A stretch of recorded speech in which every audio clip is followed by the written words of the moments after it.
Man, they let anybody be a YouTuber nowadays. I would have done some questionable things to record straight from my phone and put it in a video when I was a little chick. But now, apparently I just checked the YouTube Studio app and this is a thing, this is a possibility. And so, I think if I record something over a minute, it's not a short. But I tried to figure out how to do shorts for a really long time too, and I couldn't figure it out because I'm just not that technically savvy. But I say this to say, man, I'm hopping on here. I've been wanting to do this for like 2-3 weeks now, but it's such a hassle to like set up my mic, and like I got a new computer, so like I gotta get like OBS set up, and this is a whole different thing because me and Jesse recorded a whole podcast, but it's on my hard drive, and my computer crashed before I could post it.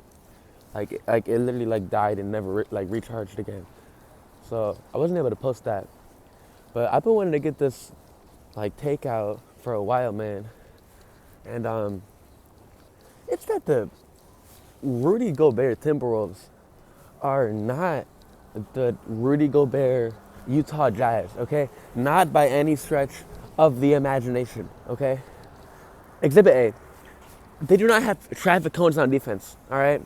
As a wise man once said, they may have Kevin Durant, but we have Jaden McDaniels, okay? And not only do we have Jaden McDaniels, and I'm recording this the day after McDaniels fucking clobbered James Harden's, Kawhi's dunk attempt. And, I mean, he probably blocked James Harden too, but the commentator said something like to the effect of, J-Mac hustling there, blah, blah, blah. He could have let the big man try to get that, but he never gave up on the play and was able to block the big man, Kawhi. And then he was like, not a lot of people block a Kawhi dunk attempt. But that man's a seatbelt. You know, like, you're not getting past Jaden McDaniels, especially locked in, focused Jaden McDaniels. Now, moving on, okay? Donovan Mitchell has all the tools to be a good defender, but you could look at these teams. I mean, and if you're going to compare, you know, it makes sense to compare Rudy to Rudy from the Jazz. And it makes sense to compare Anthony Edwards to Donovan Mitchell, okay?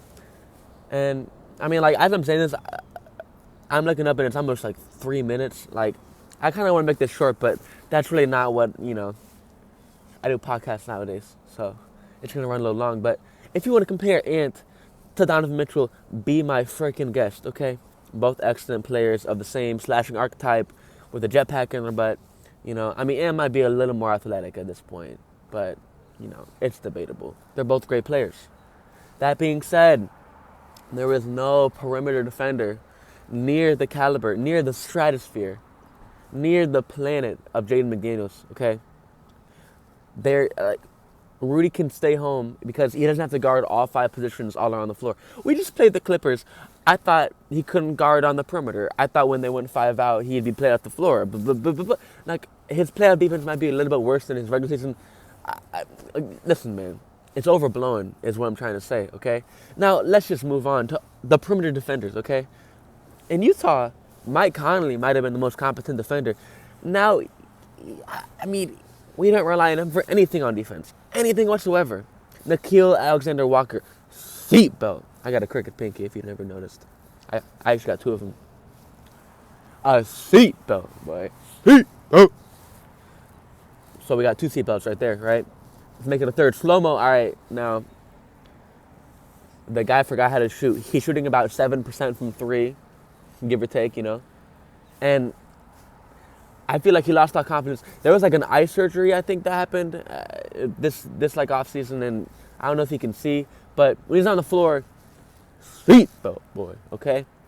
Nickeil Alexander-Walker and J-Mac, excellent defenders. Mike Conley, still got it, you know what I'm saying? Still got it. The worst defender on the floor for the Wolves, oftentimes, is the big cat, the big purr, and this is one of his best defending seasons. I'm not going to say he's been a positive. I heard some will saying that he's been a positive on defense, and that's kind of preposterous because, I mean, if you're watching the game, especially where he has a high offensive load, like versus Charlotte, which I have videos from that game that I might post now that I can do, like, shorts and stuff, but, like, once he's really cooking an offense and has a big load, he gets gassed and cannot guard a defense.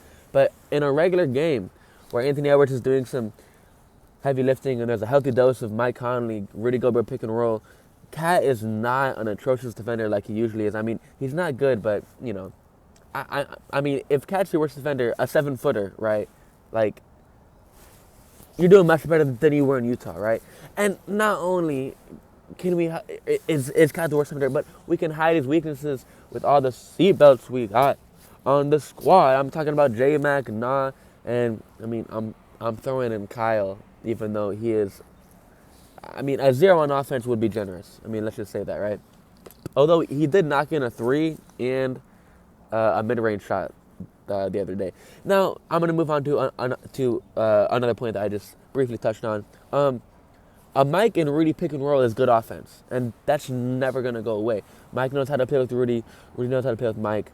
They're great. And Mike is a key piece of this team because Ant really trusts him. And, like, when Ant trusts Mike and Ant is playing like, let's go get these motherfuckers, like, Cat follows along with him. I mean, that's kind of a common theme. Cat's going to take on the spirit of Ant. Like, oh, yo, like, we can do this, you know? And I digress. But a Mike Rudy pick and roll is solid offense. It's not bad. It's like, I mean, it's like 1 point. I'm like, I don't have the clean the glass data. It's about 1 point per position. You could do far worse than, like, late shot clock. All right, bring it back out, Mike Rudy, and, like, when, like, Ant or Cat is not on the floor, because, like, they're gonna have a high load, like, if they're on the floor, like, by themselves. But if they're both off the floor, you can still have a passable offense with Mike and with a high dosage of Mike and Rudy pick and roll. And I mean, like, I could really, like, get into that duo more, but I want to talk about the Cat and Rudy duo. I mean, like, there's so much to, like, say about that, but they're figuring out how to do that lob. I think I saw a stat, like, Cat is, like, a top 5 lob thrower. Like, Cat to Rudy is a top 5 lob combination, and Cat is throwing the lobs. It's oftentimes when, like, they're in the interior and they're going to be outsizing teams, and Cat has, like, that gravity, and he's just going to throw it up, boom, boom, throw it up to Rudy, and he's going to dunk it, you know? Up, boom, and it's like a 3-foot pass, but it's boom. Like, they're figuring that out. And let's go back to Cat. He really is the X factor. He gets mentally taken out of games like Sacramento DeMarcus Cousins. Like, outside of Sacramento DeMarcus Cousins, I don't know if there's a player that gets taken out of games quicker mentally than Cat.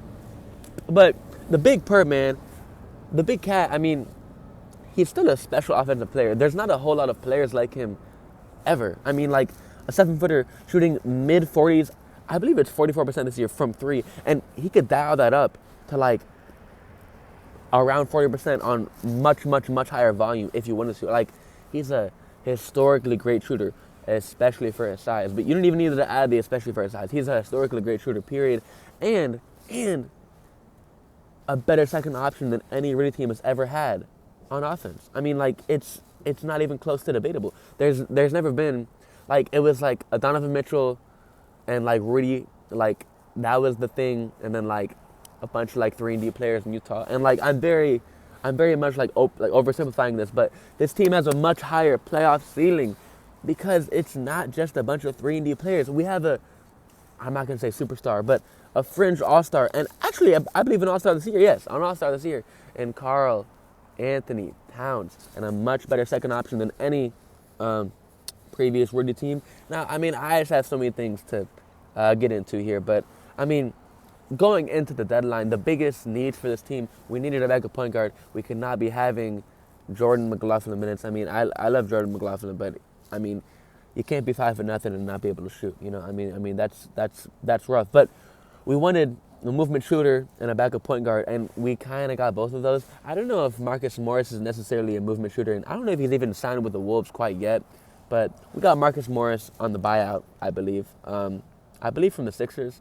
And we traded for Monte Morris, who, if you watch him back up or, like, play in for Jamal Murray, like, he's just a perfect backup point guard. He's like Tyus Jones. I mean, that's kind of what I've heard. And that was the guy that we wanted, you know, hometown kid, blah, blah, blah, yada, yada, yada. But We got Monte Morris. He comes in, first shot as the Wolf, sinks the three. He also gets, I believe, one steal and like one block. I mean, he just looked like a solid backup point guard that's going to run the offense and get the ball to the big cat and get the ball to Ant and get the ball to all these guys that can really make plays. I mean, come on now. But, I mean, these are just a couple Wolves thoughts. I mean, like, I can really get into it. Like, we have championship depth, especially now after picking up the Morris twins. I mean, Monte, I know they're not twins, but Monte, Morris twin with Marcus, not Marquise, Marcus Morris, who solid three-point shooter. So what I was getting at with that point there, right? I have 2 more points to make. One, the depth, and two. So we didn't necessarily get like the Bryn Forbes like souped up. No, like more like a Doug McDermott. Like we didn't get that like Doug McDermott like body. That's gonna like knock down threes all game. But we didn't really want McDermott. I mean, he was a total traffic on defense. He was like more like what Rudy's teammates were like in Utah. This being said, Marcus Morris is gonna provide some spacing as a bigger body, and he's kind of stagnant in terms of like I'm gonna go get my bucket here and take like 10 dribbles, which isn't really Wolves, but I mean we can work with that. But Monte Morris is the addition that we're more excited for. Mike Conley light, Tyus Jones-esque, the perfect archetype of player that we want on this team. And now, I mean, I haven't even talked about the man Naz Reid. Naz Reid and Nikhil Alexander-Walker provide, I mean, them alone provide near championship depth. I mean, and then I could say all kinds of stuff, like I was saying, but Morris twins, you know, shooter, great backup point guard, plus Naz Reid, you know, I say more, right? Nikhil Alexander-Walker, all right, seatbelt, and the man who should be in Beijing at the moment, Kyle Anderson, okay, the man who is the best, I believe he's the best player on the Chinese national team, and it just makes jokes like that much easier. I mean, like, we need to send him over there, but for now, you know, he's providing great defense. He was making it tough on like guys like PG and freaking Kawhi, but I mean, there's problems there. If Kyle can ever get to get back to like a 30% like shooter, like on three, like that's gonna be great. But Rudy is not unplayable in the playoffs. I mean, that's just a stupid narrative. But Kyle, being left open in the corner, he's gonna have to make some of those shots in the playoffs if he gets these minutes. But we got that basketball terrorist out, Shake Milton. And rest in peace, Trey Brown Jr. and that second round pick. But we brought in the man Monte, I believe from Flint, Michigan. Shout out the Flint rap scene, okay? Shout out RMC Mike and Rio, free Rio. And I mean, hashtag Wolves back, hashtag raised by Wolves, hashtag 83 win season. Let's go, baby.